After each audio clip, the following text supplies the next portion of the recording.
स्मृति एक रूप जन्ह स्मृति एक रूप जन्ह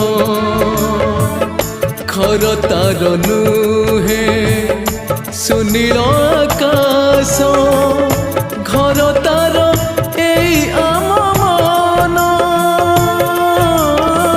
स्मृति एक रूप जन्ह स्मृति एक रूप जन्ह।